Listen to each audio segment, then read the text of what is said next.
Welcome to Above Replacement Radio. I am your host, Chris Gianta. I might be becoming a bad baseball fan who can't enjoy the romantic things because of advanced statistics. 15 years from now, I want to be on the early baseball committee. Over there on the other side of the screen is Daniel Curran. I literally have the Fangraphs hoodie, the baseball reference t-shirt, just repping some stats, you know what I'm saying? It's not necessarily Hall of Fame. It's not necessarily above average, but we can guarantee you we are better than just the standard replacement level college sophomore. And welcome to Above Replacement Radio, where we're talking baseball kind of whenever. I'm your host, Chris Gianta. Over there on the other side of the screen is Daniel Curran. How you doing, Daniel? Chris, I am doing well. This could possibly be the last Zoom show of the season because we are moving back into Springfield College soon for our senior year. We were freshmen when this show started, and now we're about to be seniors, which is weird. Yeah, it is weird. Well, what I always say is it doesn't feel like I'm a senior because sophomore year just never really happened. It didn't count. It's like it's the 2020 baseball season. Yeah. Trent Grisham was one of the best players in baseball. Yeah. Athletes got their COVID year taken, like where they could get a fifth year. I think Springfield or just college students should also do that in general, except they don't have to make two more tuition payments. Yeah, and also no more English class requirements. Yeah, like gen ed classes. Yeah, just take whatever you want. Yeah, And even if you don't want to go to class, it stuff. doesn't matter. Just like hang out with your friends. Yeah. Just live there and vibe for free. For free, yes, because you got a year taken away. Doesn't matter that there's not enough housing and there's a new batch of freshmen coming in. Yeah. Like, who cares? They can wait. Yeah. But yeah, so yeah, might be the last Zoom episode for a while. Which is good. Always love to be in person, even if it means the YouTube action isn't quite there. However, it is a nice dynamic to have in person. But anyway, there's some trends in the game of baseball going on right now. What do you want to get into first? Well, I mean, there was some breaking news last night. Pretty big news for just the general landscape of baseball. This came from June Lee of ESPN, who's been heavily covering this topic for years now, as well as Evan Drellick of The Athletic, and then Jeff Passan, friend of the program, this morning. The MLBPA sent out union authorization cards to minor league baseball players in essentially the first step to having minor league baseball be a part of the Major League Baseball Players Association. This is a huge story for many reasons. It's been pretty well documented for a couple of years now, the way that minor leaguers are treated. They're not paid well. They don't get food and housing until this year. And, when you think MLBPA, you probably think of the lockout when, they were the good guys fighting the bad guys in the owners. And if there was ever a reason to criticize the MLBPA, there was a lot of people saying they're not a perfect organization. And a lot of it is because they don't include minor leaguers when they could. And they're finally taking that step. Yeah, which is a big thing. Yeah, as you said, it's very well documented how minor leaguers have been mistreated for a very long time. It's been kind of normalized in the game of baseball, unfortunately. And it seems like there's going to be a change. And I mean, ultimately, it will help everybody. I mean, it's just a little more money out of the owners' pockets if they do in fact unionize and try to get more money. But what's the whole process with them potentially trying to get a union? So what it looks like from this Passan story is that so there's about 5,000 minor leaguers. So if you divide that up by organization, that would be, hang on a second, 5,000 divided by 30. It's about 100 let's say 100 to 200 minor leaguers per organization. And it's pretty well documented that they've been paid $1,400 a month, maybe 15,000 a year at most. It's just not livable. They don't make living wages, and the reason that this is a thing is because Major League Baseball has an antitrust exemption that was passed through Congress just over a century ago. I think it would like just hit 100 years, like in the last couple of months, and essentially it allows Major League Baseball to pay minor leaguers below minimum wage, and uh, obviously that's been really hurting minor leaguers for a long time. And the process of getting them to unionize and be a part of Major League Baseball's player association starts with these authorization cards that they're sending out, which it sounds to me like it's like a survey almost that they fill out to be a part of it. And if a certain number of minor leaguers agree to be a part of it, they are now a part of the union. And in that scenario, I don't see any scenario where they don't vote to be a part of the union. You know, it doesn't really make much sense to me why they would choose to continue living the way that they are. But it also sounds like there's nothing that really stops them from doing this. Like the owners can't veto this. There's no like union that can like not allow this. It really just sounds like if minor leaguers want it, they can have it. Right. Yeah. Like kind of up to them a little bit. So, I mean, yeah, as you said, it's kind of a no-brainer from the minor leaguers' perspective, and they'll. So, I mean, yeah, they could very well get this union, and I mean, the implications of that is, not just a living wage for these minor leaguers, but if they're able to live a better life and maybe not have like a winter job and be able to focus on baseball activities, or being able to buy the right food for themselves and maybe get the right resources to make them a better baseball player, is going to make better baseball players. So it's kind of everybody wins if minor leaguers get paid more. Yeah, I mean, if you're a baseball fan, you should be rooting for this. Like, there's no unless you're a Major League Baseball owner, which if you listen to this, I'm gonna very greatly assume that you're not. You should be excited for this. You should want minor leaguers to live a better life. You should want better players coming through your system. That's just the general thing, right? Like, it's better quality of baseball. It's better players. It's people that are treated like humans.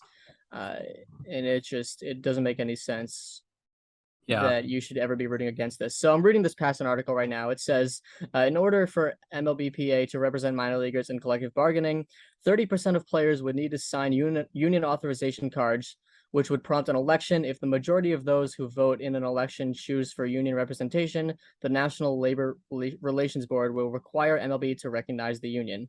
And what I do wonder is, so this is obviously for collective bargaining. So if this becomes a thing, does it not become like, are they not allowed to discuss minor league wages until 2026, which is the next collective bargaining agreement?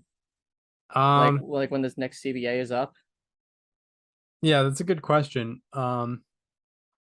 It's a good question because I mean they do the whole thing with the collective bargaining agreement is it's the agreement for the next 5 years, and I mean it's also a deal between MLBPA and the MLB, and if minor leaguers are a part of MLBPA, then they're probably a part of this bargaining agreement. So Yeah, that could kind of suck for them. because like I know the owners aren't gonna want to have anything to do with that until the next CBA is up, which is Right. what, 22, 23, 24, 25, 26. It'll be after the 2026 season, and a lot is going to happen by then. There are probably minor leaguers that are going to vote to be a part of this union that won't be a part of baseball in 2027. So I do wonder, that is, I guess, my one question with this. And maybe it's answered in the article, but would they have to wait until the next CBA negotiation to be a part of this? Yeah, I mean, yeah, literally thousands of minor leaguers would be out of baseball by the time it would Probably all of them. They'll probably be, I mean, most of them will either be in the majors or just out of baseball. Yeah, exactly. So yeah, I mean, we'll see about that. It is a very, yeah, it's a developing story. It broke last night. It'll probably further in its advancement over a little bit of time. Probably, if the survey's happening right now, it'll there'll be more news on it in the coming weeks, probably. So, you know, it would be great news for minor leaguers if they could get that through and get that through as soon as possible. Yeah, I mean, it's good. It's just good for baseball. It's good for humanity, and this is something that everyone should be rooting for sure. Exactly. Because, it's not literally the only the only people paying for this are the owners. It's not like there's minor league franchises that are paying for this. It's straight from the MLB owners. And I figure like, so if you have 150 minor leaguers in your system and you pay them on average like 50,000 a year, which is, I mean, you're not killing it, but it's a livable wage. Uh, that's I think and you pay all of them on average 50,000 a year. That's on average like 7.5 million. Aaron Loop's getting paid that much Yeah. this year. Like, it's every MLB owner can afford that for sure. Yes, every MLB. If you can't afford that as an owner, you should not own a team. Period. Yeah. Yeah, very much so. Um, so yeah. Um, so yeah, that's the minor league news. Um, the Padres have been making a little bit of headlines. They're yeah, they've always been an interesting team. They're kind of sliding a little bit, but not to the extreme that they were last year. They've lost nine out of or they've gone 9-13 in the last 22. Haven't been going great since the Soto and Hader trades. What have you been taking away from the Padres? I'm just pulling up the exact date because so on August 3rd they played that first game at Petco. With Soto and Bell, they had that huge crowd. They won 9-1 against the Rockies. Yeah, and since then they're 9-13. They have a 4.9 winning percentage, a 4.53 Pythagorean win loss. And it's interesting because so I looked at their like major league rankings since then, and like their offense is like mid tier, their pitching is mid tier, their bullpen outside of Hader's actually been pretty good. So I was like, I couldn't really figure out what exactly the problem was, but in the month of August, the Padres have the second worst outs above average in baseball. They have -7, and their defense has just been problematic, particularly their infield defense. In fact, 68% of ground balls hit to Padres players have been converted into outs since August 4th. That is the fourth lowest rate among major league teams. And they're just not making the outs that they should, and that's what it's causing essentially. Yeah, I mean, that's fair. That's very interesting because I wouldn't expect that Padres infield to No, have such a bad month. I mean, I believe the average rate of converting ground balls into outs is about 76% or something like that. Or it's at least since August 4th, it's been 73.37%. okay, yeah. And so yeah, like the Padres are off that mark for sure. And Yes. it's surprising because when I think of Jake Cronenworth, Ha-Sung Kim, Manny Machado in there, I mean, I think of great defense, but I guess that's not been the case since the trade deadline. It has been the case for Ha-Sung Kim, I'm pretty sure. Uh, Maybe there's an eye test thing, but I've seen a lot of defensive highlights with him. But Manny Machado actually, I believe, has a -2 outs above average in the month of August. Josh Bell has -3. Obviously, he's basically just played for the Padres at this point because he's listed as being part of two teams. Yeah. He probably played one game for the Nationals on August 1st, but yeah, yeah. So yeah, I think their defense has been the biggest problem, and that's why they've fighting this way. Yeah, it's definitely interesting because I feel like the Padres defense is usually like over the past couple years how I've gotten to know them is like pretty good defense, and right now not the Yeah. case, not the case at all. An obvious an obvious struggler among the Padres is Josh Hader. I highlighted him on Slightly Alarming. Um, and then yesterday he allowed 6 earned runs in a third of an inning. So didn't redirect at all just yet. So in his last 13 games, he has an ERA over 22 in 9 innings, which Yeah, is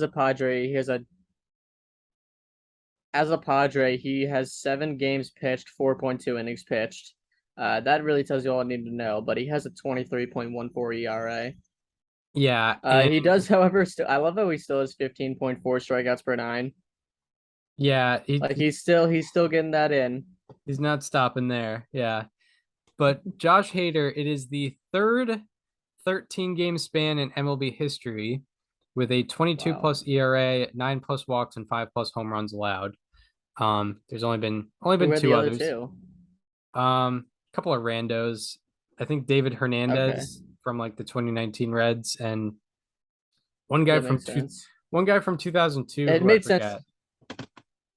I would have bet a lot of money that it was one guy from 2019 at least. Oh yeah, that was the home run era. Yeah. Those Yeah, things have just not been working out for San Diego for sure. we call that the super live ball era. There's live ball and The lit ball era. the lit ball era. Yeah. Yeah. So yeah, Padres, I mean, they're still in a decent playoff position. I I don't mean, this think is this. I feel like this is right around where they were at this time last year because they really crashed and burned in September. I I feel like they might have been worse. I should look at what they were doing. I know the game uh Let me go to August, I guess 29th of last year. I know that it's been a different number of games played. Um, but just, yeah. for science.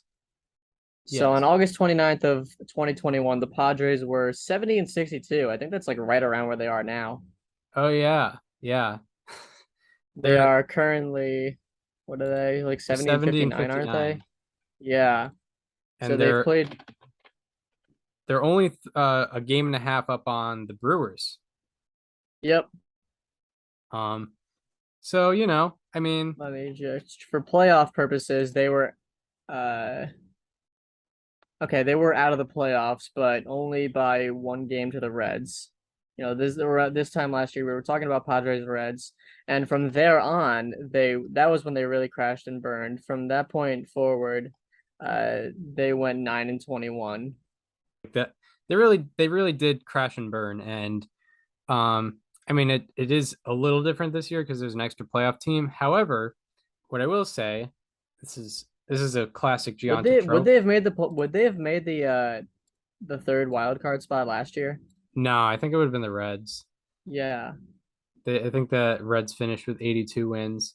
But classic Gianta trope here. I'm looking at the strength of schedule because I love to. I think it's a fun thing this time of year to look at.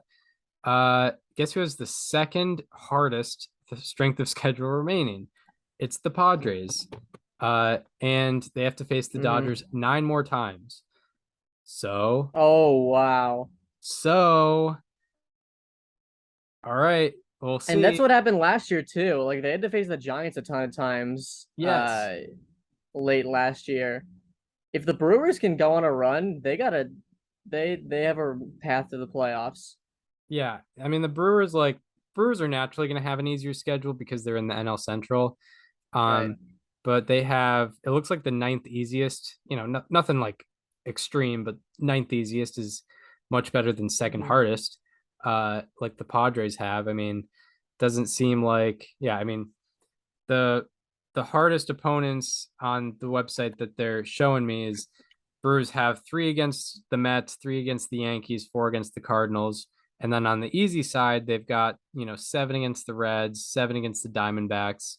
Um, so I mean, yeah, I mean, the Brewers, we know they have great talent. They have that great pitching staff. That pitching staff is pretty much fully healthy now, and they have a much easier schedule than the Padres. So And the Padres are on a downslope right now. So yeah, I mean, I think that could very well be a battle. Yeah. The Padres, I mean, if Bob Melvin can't fix this team, we have to start questioning how legit they will ever be, for being completely honest with ourselves. Yeah, that's true. That's true. Yeah, I don't know. I don't know what the Padres deal is. Like, it's a different thing every time. Last year it was starting pitching. Now in this month it's their defense, which Mhm. is not something we expected to be talking about. And yeah, I mean they're 70 and 59. I know in the wild card among the wild card teams, particularly the Phillies and Braves are ahead of the Padres. So I mean what the Padres have to worry about is the Brewers, as they are a game and a half back. I mean, if you want to be that guy, you could say zero back in the loss column. Um, so that's also a thing. And the strength of schedule is much different between the two. So I mean, that'll be a fun thing to watch, because I mean, if the Padres don't turn it around now, they could definitely lose a playoff spot. I'm very curious what their record is since the Tatis suspension. Like, Yeah, since that when was news that went public, it announced? was August 12th. They're 7-8. It hasn't really made much of a difference. Yeah, but I mean, like it is definitely demoralizing, and just from just a general team perspective, like uh he was probably going to come back mid-August, like a week Mhm. later than like it was He announced should be August. back by now. Yeah, he'd be back by now, and he'd be in that lineup. He'd be playing shortstop for them. He'd be stealing bases, and now he's not, and they expected that to be the case. And I mean, that's gonna hurt the team for sure. It's going to, yeah. I Um, mean, you have to wonder, what that feeling was in the clubhouse because, you spend the whole year saying, hey, we're going to get Tatis back. Like, we're only going to go up from there. You don't, but you do get Juan Soto and Josh Bell, which is probably better, like production wise. It yeah, hasn't quite been that with Bell being a ground ball hitter again since rejoining the Padres. But, I mean, you're looking at a guy with just as much talent as Tatis that you're inserting into your lineup in the same way that you thought you were going to do so with Tatis. Because I can't imagine, at any point they were like, hey, like we keep going, eventually we're gonna trade for Juan Soto and we're gonna be real. Like I yeah, don't think those conversations were ever had like in serious tone. yeah, exactly. Exactly. Yeah, very intriguing. I should see what their pace is like for wins. 70 divided by 129 times 162. They're on pace for 88 wins, which Mm-hmm. is, I don't know. I mean, you could say that's another disappointing season if they do end up with that. And given that they still have to face the Dodgers 9 times. Yeah. Um, so that'll be interesting. You got to watch those games closely. I mean, from a Padres perspective, you hope to have the Dodgers stepping off the gas a little bit, because I mean they'll probably, late in the season they'll probably have that one seed secured, um and not maybe giving guys a little more days off and some rest. So yeah, that's the Padres. Real um quick, I don't know if you saw this story, but there was a 1952 Mickey Mantle card that was sold for 12.6 million. The story says that it was just found in an attic, which is just such a wild thing. Imagine just going up to your attic and being like, "Oh, I can retire now." yeah, that Like, would and be, my grandkids can go to college. yeah. Yeah.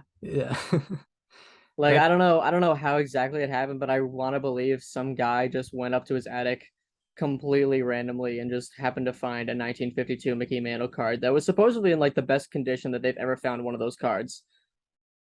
yeah, that's the secret to maintaining your baseball cards, is stick it in a weird attic. Yeah. Now I want to go to my attic. I've like we have one at my house. I've never been up there in 22 years. I want to try to find a Hannes Wagner T206 up there. because were you ever a big baseball card collector? I mean, like I have like a whole bin full of them, but I was never like a collector. Like I just, every now and then I'd be like, oh, I'll buy a pack. Why not? I've Um, I'm always asked about that, and I self-identify as a huge baseball fan. I never really got into it. like I have one bin full of it. That's my claim. Yeah. Which last Christmas I had a Christmas present that involved baseball cards, and that was like the one time in the last however long that I've gone through the cards that I've had. Probably like Yeah. at least 5, 6 years. Yeah, they don't have weighted runs created plus on the back of these baseball cards. They got to Yeah. go. If we're talking about that, maybe I'll get into them. And a team who is trending in the right direction, although I will take it with a little bit of a grain of salt, but a team that's trending in the right direction who I kind of wanted to talk about just because we haven't talked about them a lot, and the team doesn't have. I think the team's identity is they don't have much of an identity, but they're winning ball games and they're in a playoff spot. Talking about the Tampa Bay Rays, they've won 12 out of 16, and yeah, they've won 12 out of 16. That is tied for the best record in baseball since August 13th. Um, and along with that, their ERA and FIP rank second as a team. Their team weighted runs created plus ranks fifth in the span. Um, what have you been thinking about the Rays? This is a team that I think many people thought would eventually go on. They're 7.5 games.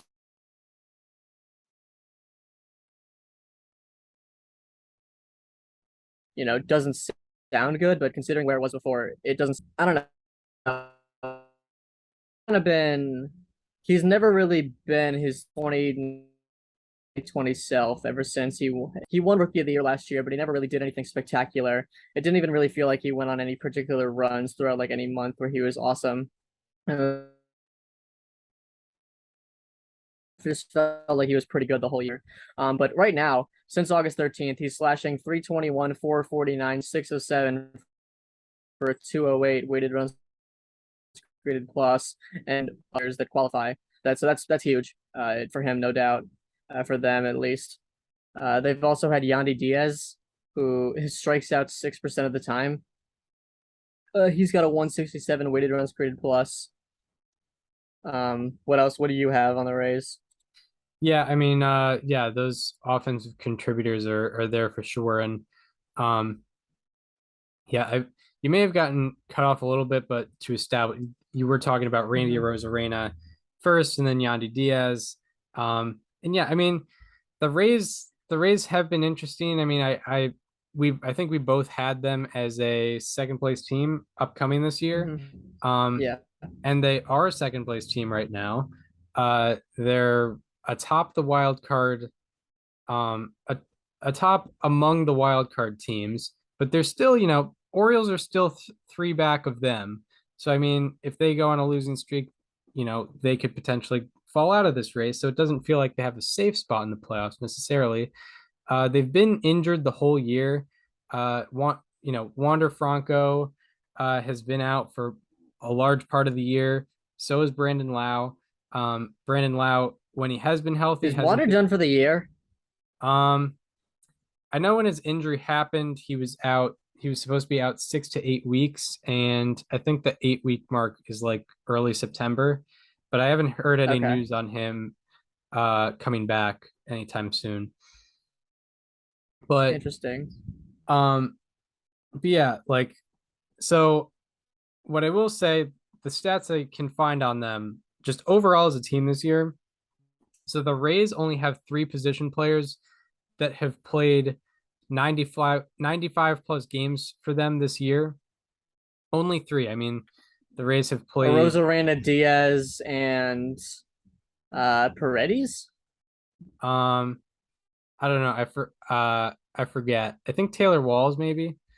Oh, that's not great. Rosarena, Diaz, and Walls. Yeah, Um, Walls has a 65 weighted runs or OPS plus, so that's yeah, not great. but he does provide. I think he provides decent defense. So the Rays Yes. only have 3 position players that have played 95 plus games for them this year. Only the Reds have less position players with 95 plus games played. Um, Mm. so like it's not really a sign of them being bad. It's just more of a sign of them being injured because I mean, obviously they would want Wander Franco to play every day, Brandon Lowe to play every day, but they just haven't been there. And also what I will say is only one of the players in their top 6 in B War from 2021 is in their top 6 in 2022. That's Randy Arozarena. Everyone else in their top 6 in B War this year is new. So This rotation is so much more solid than it was last year too. I think the big problem with how the Rays were last year is that the rotation was just very beatable. The Red Sox obviously took down McClanahan, they took down Rasmussen, and McClanahan's come back as a Cy Young contender this year. Rasmussen, he had that almost perfect game a couple weeks ago. Over the last couple weeks, over his last 3 games, he's 3-0 with a 1.63 FIP and a 1.86 ERA. How about 11.7 strikeouts per nine, 0.9 walks per nine, 0.4 home runs per nine.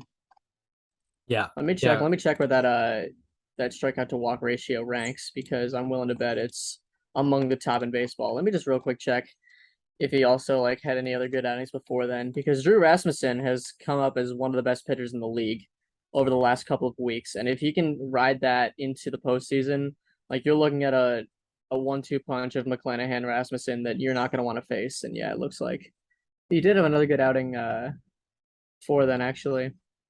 So let me go since August 7th because he had a solid outing August 6th against the Tigers. By the way, also the Austin Meadows trade has looked amazing for them. Like true.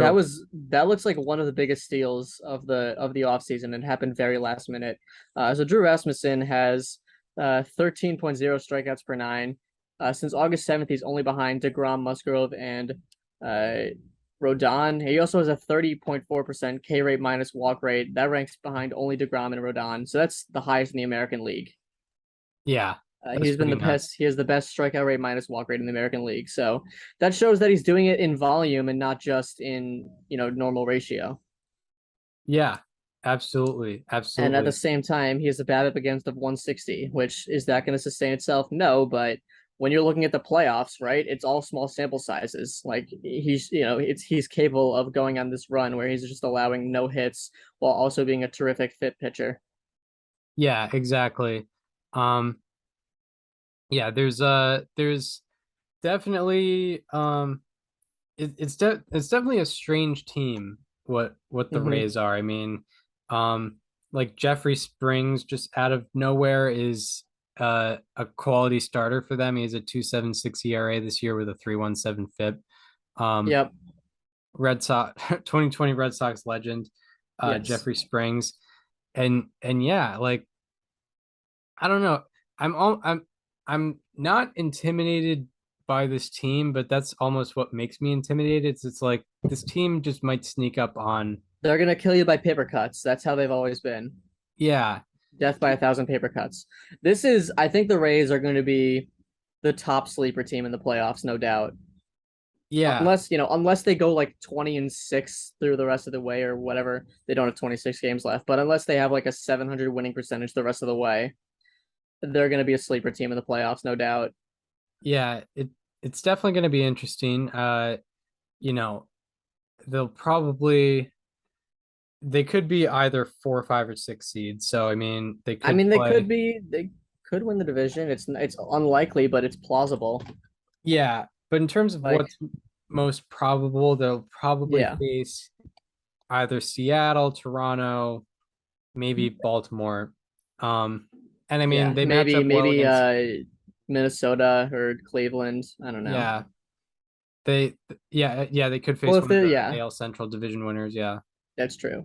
But yeah, I mean, they'll probably face, yeah, I agree. and Seattle, Toronto. I think first round they match up well against all of them. I I think think Mariners Rays would be a really fun series to watch. yeah, me too, me too. I hope it's in Seattle because that crowd deserves playoff baseball so much more than Tropicana. Yeah. um is is it a thing where all 3 games are going to be at one location? Yeah, Okay, that's all. I kind of like that. I do Um, too. It definitely it there's a lot of incentive in getting home field for sure. yes, yes. Um, so yeah, yeah, the Rays are interesting, that's for sure. Um, definitely a much different team than last year, but not that much worse. Like they were a 100-win team last year. This year they'll probably be around 90. Yeah. But yeah, they'll sneak up on you, that's for sure. Who Um, have they played during the stretch? Real uh, quick. not anything great. I mean, Baltimore, it's a playoff team. they faced the Royals, Angels, and Red Sox. They did win a series against the Yankees too. And they probably should have swept that series. Yeah, they faced the True. Royals. That's eh. Um, they beat the Angels. The Angels have been playing better recently for what it's worth. All right. But they got the Marlins. That should be a sweep. And then they got the Yankees coming in. That'll be an interesting series to watch for sure. Yes. Yes. Definitely. Um, so yeah. Anything more on the Rays? I mean, like I said, sleeper team potential. We didn't touch much on the Austin Meadows trade that's worked out greatly for them though, and I would like to because Isak Paredes has a 790 OPS this year. Does he lead the team in home runs? Yeah, he leads the team in home runs. I don't think Austin Meadows has hit one yet. A home run? I don't think he's hit a home run. He is That's not. wild. 128 at bats, 147 plate appearances. Austin Meadows has hit 0 home runs He had for the 27 last Tigers. year. That's surprising. It's extremely surprising. He had 60 between 2019 and 2021, Yeah. And that's I including believe. a Let me 2020 make sure. shortened season. Uh, yeah, but I'm not even counting 2020. I'm saying between those two seasons, 2019 and Oh, 21, he had 60. He yeah. had four. He only had four in 2020 because he only played 36 games. He was probably hurt or something, Right, right. or they like platooned him or whatever. But yeah, no, that has been a very tough trade for the Rays. You could probably argue that's the best thing that's come out of the Archer trade right now. Um, yeah, maybe. It could Like I be. mean, no, Glass now is obviously great, but the one season you can really point to is 2020, which was a shortened year. But Isak Paredes has been the best player on their team, arguably this year, like from Yeah. an offensive standpoint. Yeah, Austin Meadows having no home runs does shock me. Yeah, All right. So do we want to get into players to highlight? yeah, I do. All right, now for our Thursday or no, Monday. I mix up days. When it's summertime, Yep, I just, I lose track all the of days are the same. it. Monday, August 29th, 2022 edition of. Let me pump up the volume on that. Yeah, Um, who do you got for us today? I heard that. I almost took this guy last show, and I feel like I didn't really have a ton to go off of, but a lot more has happened since. And I am going with I'm taking a victory lap here, and I'm taking Nathaniel Lowe as my how about that. Since June 7th, that is 2.5 months of baseball. He is slashing 324, 372, 556 for a 937 OPS. That is a 168 weighted runs created plus, the eighth highest among qualified hitters. That is a 2.5 month span where Nathaniel Lowe has been a top 10 qualified hitter in baseball. He leads the majors in weighted runs created plus since August 13th as well, which is a 258. That's what he's done since then. One out of his last 47 batted balls has had a launch angle above 38 degrees, which is not even that crazy. But 1 out of 47 is incredible. That makes for the best rate among the 350 hitters with at least 10 batted balls and at least one that has been of that launch angle, because if you go over 47, they don't count it on that list. So take that with a bit of a grain of salt. But he's number one out of 350 on that list. From May this year until August, his hold on, sorry. From May of this year until August, His barrel rate has gone, or so wait, shoot, I need to restart that. I lost my pace. Since August 13th, his 18th% barrel rate ranks 10th among the 203 hitters with at least 25 batted balls. And from May of this year until August, his chase miss percentage has gone from 55.3% to 33.3%. It's gone down 22%. He's almost cut it in half since then. And also since August 13th, his 62% hard hit rate ranks 4th among the 239 hitters with at least 25 batted balls. So Nate Lowe is making better contact. He's keeping the ball not even on the ground, but not in the air too much. He's also making better contact and more contact. Yeah. Nathaniel Lowe. How about that? So yeah, you were talking to me last episode about how you were still looking for a how about that, and I gave his suggestion. I said maybe one of your players to watch from before the season, and you said you couldn't find anything. So, and then I saw the ranks over the past 2 weeks this episode, and I took them because I thought, oh, nice. I thought you weren't going to take them. So yeah, Nathaniel Lowe, in his last 15 games, he's hitting 426 with a 1257 OPS and 258 weighted runs created plus. In this span, out of 180 qualifiers, his average ranks first, on base percentage ranks third, slugging ranks second, OPS ranks second, and weighted runs created plus ranks first. And he's also tied for first in home runs in this 15-game span with 6. Out of 189 hitters with 30-plus batted balls in the span, his expected batting average, expected slugging, expected WOBA all rank first out of 189 hitters with 30-plus batted balls. His barrel rate has gone from 8.3% before the span to 18% in the span. And out of 189 hitters with 30-plus batted balls in the span, his barrel rate ranks third. As you mentioned, his hard hit rate has increased like crazy. His hard hit rate has gone from 41% to 62%. And out of 189 hitters, his hard hit rate ranks second in this span. And his fly ball rate has gone from 20.6% to 26.0% in this span. And it has worked out for him, that increase in fly ball rate, as he is hitting 615 and slugging 1846 on fly balls in this span. Out of 109 hitters with 10 plus 5 fly balls in the span, his average on fly balls ranks third and his slugging ranks fourth. So yeah, from both of us, Nathaniel Lowe. How about that? All right. So now we go from the highs to the lows. We're talking players or subjects that have been underperforming with our Monday, August 29th, 2022 edition of Slightly alarming. Who do you have for us today?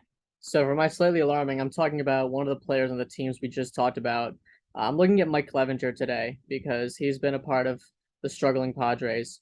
Over his last 4 starts, he has a 4.95 ERA and 6.43 FIP. That is the second worst FIP among qualifiers. Through 20 innings pitched in this span, he has 11 strikeouts, 10 walks, and 4 home runs allowed. He's tied for the third worst among the 90 qualifiers in the span in K to walk ratio with a 1.0 or 1.10 and K rate minus walk rate at 1.1%. Before August, Clev had a ground ball rate of 38.7%, and in the span it is down to 23.3%, the second lowest ground ball rate among qualifiers. 5 of his 6 lowest ground ball rates in any outing that he's had this year have come in his last 5 starts. So he's just significantly giving up less ground balls, and he's also not missing bats. His strikeout rate is way down, obviously, with 11 strikeouts and 20 innings pitched, along with the walks and home runs being up. And those ground balls are mainly being replaced with fly balls. He has a 41.9% fly ball rate in the month of August, the highest of any month throughout his career. He's also giving up line drives at a 26% clip, despite only giving them up around a 20% clip throughout the year.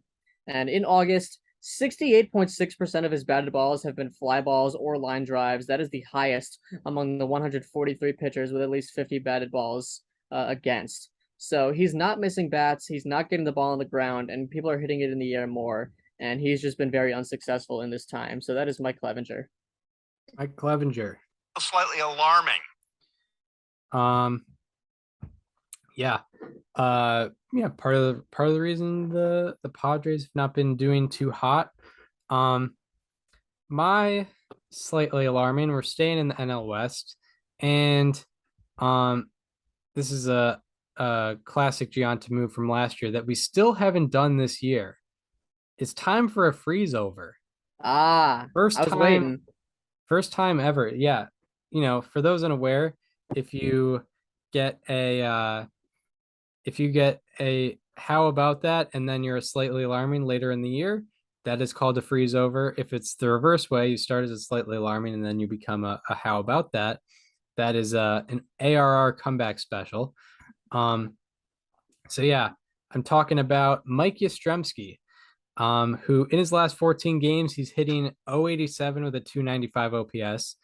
Out of 180 qualifiers, his average and slugging are the worst, and his OPS is third worst. His strikeout rate has gone from 23% before the span to 36% in the span, and his strikeout rate is sixth highest out of 180 qualifiers. Also, before the span, when the count reached 2 strikes, he struck out 39% of the time. 39% sounds like a lot, but when you reach 2 strikes, the league average for that is the league average strikeout rate when the count reaches 2 strikes this year has been 41.4%. So he was at a better than average rate. But in this span, when the count reaches 2 strikes, Mike Yastrzemski is striking out 63.3% of the time. And that is the 5th highest strikeout rate on 2 strike counts out of the 103 players to reach 32 strike counts in this span. So 5th out of 103 on 2 strike counts in the last couple weeks. Also, Mike Yastrzemski has 27 batted balls in the span, and only 3 have been in the sweet spot zone. You know, that's 11%. The league average is around 35%. And out of 239 batters with 25 plus batted balls in the span, his sweet spot percentage is second lowest. Along with that, 33.3% of his batted balls in the span have had a launch angle of 50 degrees or higher, which is basically a pop-up. And that is the highest rate of batted balls with a launch angle of 50 degrees or higher out of 239 batters. So Mike Yastrzemski, Slightly alarming. as well as a freeze over.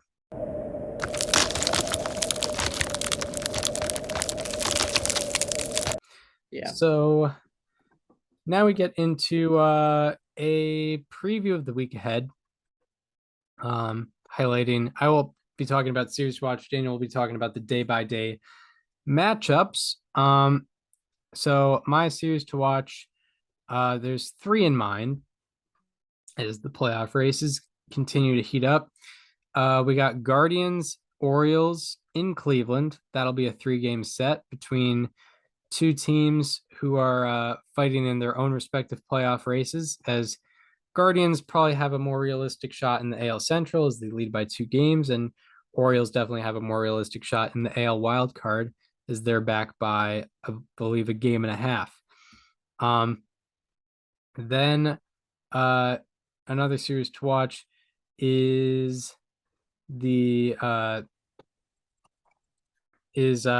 say Twins Red Sox. Not because the 2 teams are fantastic, but the Twins are 2 games back in the AL Central, and it's not necessarily a rollover team, so it should be interesting to watch. And the main series to watch is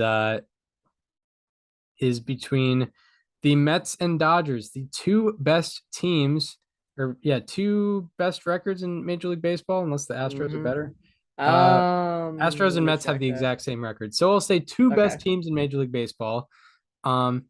record-wise between Mets and Dodgers. Lots of star power there, no doubt about it. I mean, Max Scherzer is not going to be pitching in it, so there's not that. But I would assume DeGrom is. There's a lot of action going on with Mets Dodgers, and very well. I mean, you're going to hear it a billion times, but you're going to be hearing a potential NLCS preview here. Yep. It's realistic. It's very realistic. So that's happening in Queens. So definitely watch that. Should be a great 3-game set. So now we're getting into day-by-day matchups, I take it? Yes. All right. So on Monday, not a whole lot of games today, but you do have Jose Barrios facing the Cubs for the Blue Jays in the Rogers Center. You have Brian Bayo and Dylan Bundy facing each other in Red Sox Twins. Corbin Burns will be facing the Pirates today at American Family Field. Frankie Montas and Jose Suarez will be going against each other in Yankees Angels in Anaheim. Very familiar environment for Montas. The Yankees just split with the A's, and of course they miss Montas. It's very unfortunate. Ranger Suarez and Madison Bumgarner, a pair of lefties in Phillies Diamondbacks at Chase Field. My slightly alarming Mike Clevenger will be going against Carlos Rodon in Padres Giants. And matchup of the night comes from matchup of the night comes from Dodgers Marlins, the finale. You got Tony Gonsolin versus Pablo Lopez. Yeah, that's a great matchup. A solid one for sure. You have Orioles Guardians this week, couple of playoff hopefuls. In the first round of that, you have Spencer Watkins versus Cal Quantrill. You have Shane McClanahan facing the Marlins in the Florida series on Tuesday. You have Marcus Stroman and Kevin Gausman facing each other in Cubs Blue Jays. That's a really good matchup. You have George Kirby facing the Tigers for the Mariners in Detroit. You have Max Fried facing the Rockies for the Braves. You have that's a great matchup. You have Lucas Giolito and Brady Singer facing each other in Royals White Sox. You have Aaron Nola and Zach Gallen going against each other in Phillies Diamondbacks. It's another great one. Blake Snell and Logan Webb in Padres Giants.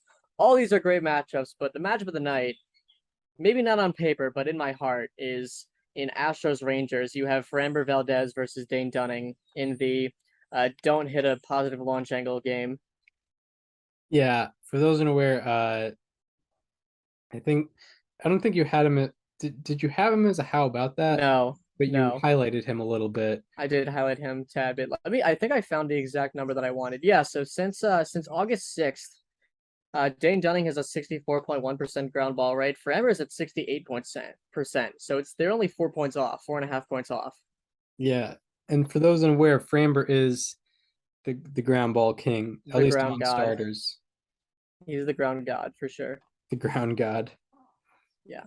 So going into Wednesday, August 31st, last day of August, you have Martin Perez facing the Astros for the Rangers in Texas. You have Freddie Peralta going against the Pirates for the Brewers.